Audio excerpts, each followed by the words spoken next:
Secondo giorno di BIT Milano 2012, anche oggi sul nostro portale potrete seguire tutti gli aggiornamenti per quanto riguarda le attività dello stand della Regione Sardegna.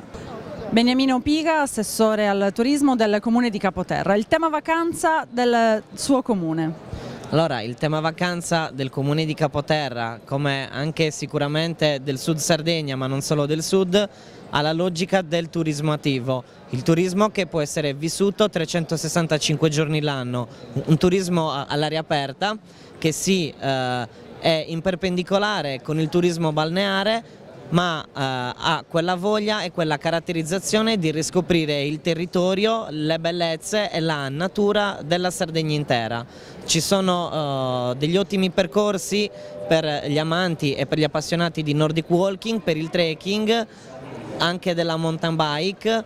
Non dobbiamo dimenticare il kitesurf, il windsurf e comunque tutte quelle discipline che hanno come logica vivere un'emozione e viverla all'aria aperta in modo attivo. Le nuove frontiere del turismo quindi corrono per il web, vanno sul web? Sì, il web ormai al giorno d'oggi è sicuramente il mezzo di comunicazione più utilizzato. Si vede insomma l'incremento che si hanno sia alla vendita di tablet che hanno come scaricamento di applicazioni su iPhone o su Android, e in generale il web è sicuramente il mezzo di comunicazione che risulta essere meno costoso e soprattutto riesce a raggiungere il maggior numero di utenti con dei costi che sono sicuramente minori rispetto alla carta stampata. Angelo Tolu, assessore al turismo del comune di Pula. Tema vacanza di Pula.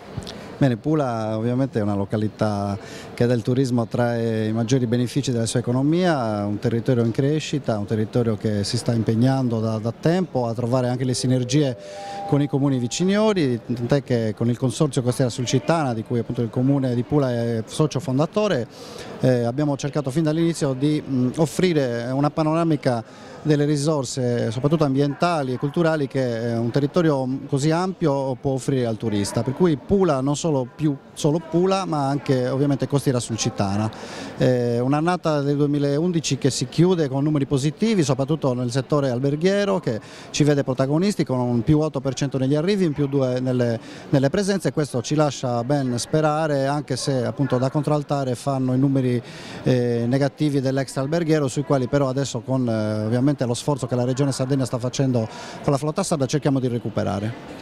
Ecco, quindi un lavoro in sinergia anche con le altre zone della Sardegna, tutti uniti insieme per raggiungere un comune obiettivo. Assolutamente, siamo convinti, oltre che sostenitori di questa teoria, che tutti insieme, facendo rete, facendo sistema, si può crescere, anche perché all'esterno il mercato si fa sempre più agguerrito, i nostri concorrenti ovviamente su questa strategia da tempo lavorano, vista anche la peculiarità che abbiamo noi sardi di lavorare in maniera divisa. Noi stiamo cercando di stimolare tutti quanti e invece a far sì che dall'unione possano trarne vantaggio tutti.